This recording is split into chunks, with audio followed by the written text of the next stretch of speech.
السلام علیکم۔ آج ایک اور نیا بیان لے کر آئے ہیں سید امین القادری صاحب کا۔ بہت ہی پیارا سا بیان ہے، اس بیان کو آپ لوگ پورا سنیے۔ اس بیان میں سید امین القادری صاحب نے بتایا ہے کہ پریشانی کیسے دور کریں، اس عمل کے بارے میں بتایا ہے کیا عمل کرنا چاہیے اگر گھر میں کوئی پریشانی آتی ہو، تو اس بیان میں بتایا ہے کیا عمل کرنا چاہیے۔ انشاءاللہ اگر آپ لوگ یہ بیان سنیں گے تو سمجھ جائیں گے پریشانی آنے کے وقت کیا عمل کرنا چاہیے۔ تو چلیے دیر نہیں کرتے ہیں، آپ لوگ بیان کو سنیے، پورا بیان کو سنیے، اچھا لگے گا۔ میرے چینل کو سبسکرائب ضرور کر لیجئے گا، ویڈیو کو لائک اور شیئر ضرور کر دیجئے گا۔ چلیے بیان کو سنتے ہیں۔ السلام علیکم۔ بیان کو پورا ضرور حضور سنیے۔ نے کیا پڑھا؟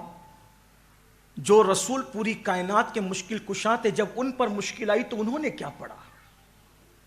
مولا علی جنہیں ہم مشکل کشا مانتے ہیں، جب ان پر مصیبت اور مشکل آئی تو انہوں نے کیا پڑھا؟ صدیق اکبر جن کے صدقے ہماری مشکلیں ٹلتی ہے، جب ان پہ مشکلیں آئی تو انہوں نے کیا پڑھا؟ جب حضور مشکل میں آئے بظاہر وہ جنگوں کی مشکلات، تو حضور کی زبان پہ کیا تھا؟ حسبنا اللہ و نعم الوکیل، قرآن میں ہے۔ اس کو بھی ہمارے بزرگوں نے اسم اعظم کہا۔ یہ حسبنا اللہ و نعم الوکیل، یہ وہ وظیفہ ہے اگر کوئی عشاء کے بعد 450 بار پڑھنے کا عادی ہو جائے اور وہ اس پر سختی کے ساتھ عمل کرے، وہ جو سوچے گا ابھی سوچ مکمل نہ ہوگی، اللہ اس کا کام پورا فرما دے گا۔ شرط کیا ہے؟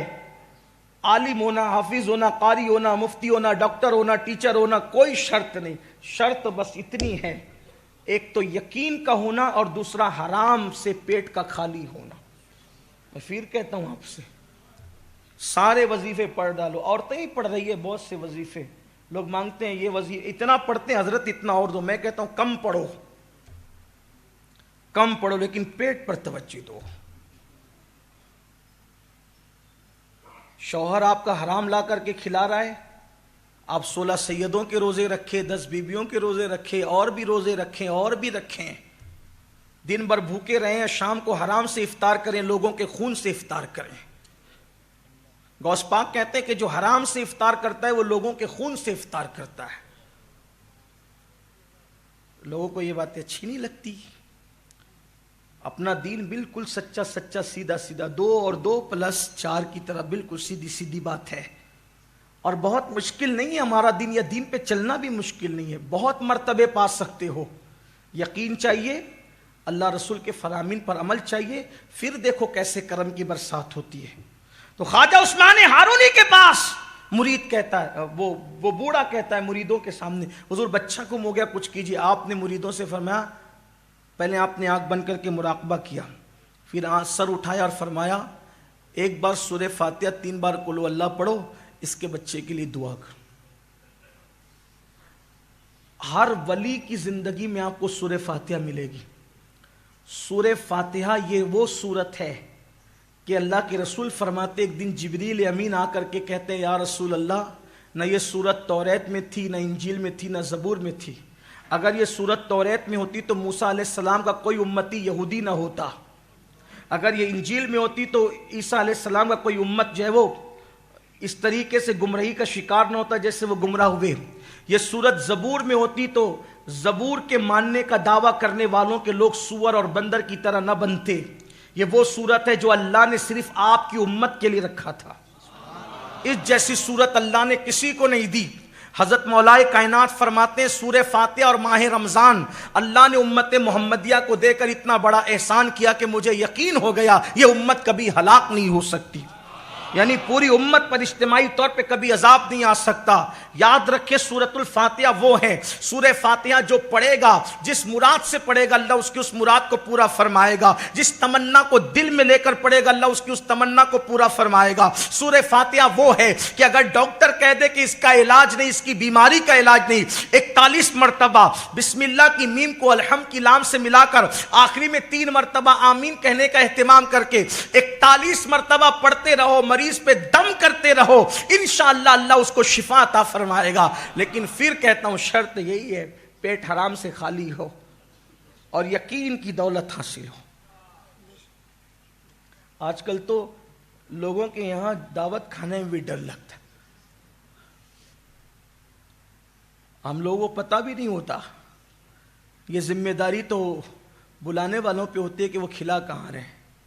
ہم تو اس نظر کے ساتھ جاتے ہیں کہ ڈر لگتا ہے، کیونکہ اللہ کے رسول علیہ السلام نے اس دور کے لیے فرمایا کہ سود اتنا عام ہو جائے گا، اتنا عام ہو جائے گا، اتنا عام ہو جائے گا کہ جو لوگ سود میں ڈوب جائیں گے، لوگ سود میں ڈوب جائیں گے، اور جو بچنا چاہیں گے، جو نہیں بچنا چاہیں گے تو ان کا تو کوئی میٹر ہی نہیں، ختم ہی ہے، لیکن جو بچنا چاہیں گے سود کے گرد و غبار ان تک پہنچ کر رہیں گے، یعنی جو بچنے والے ہوں گے ان تک بھی گرد و غبار پہنچے گا۔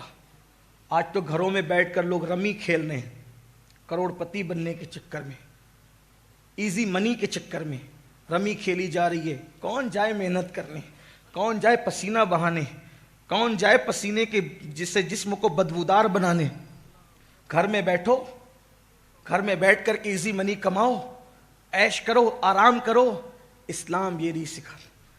اور پھر ایڈورٹائز کرنے والے بتا رہے ہیں وہ اس کو کار مل گئی رمی کی وجہ سے، اس کو بنگلہ مل گیا، کروڑوں کا تم نے ہڑپ کیا اور چند لوگوں کو دیا تو اس کی اشتہار بازی کرتے ہو۔ یہ بھی تو بتاؤ کتنے روڈ پہ آئے، جوا نے کتنوں کو روڈ پہ لایا، کتنے مالداروں کو فقیر بنایا، کتنے دینے والوں کو مانگنے والا بنایا۔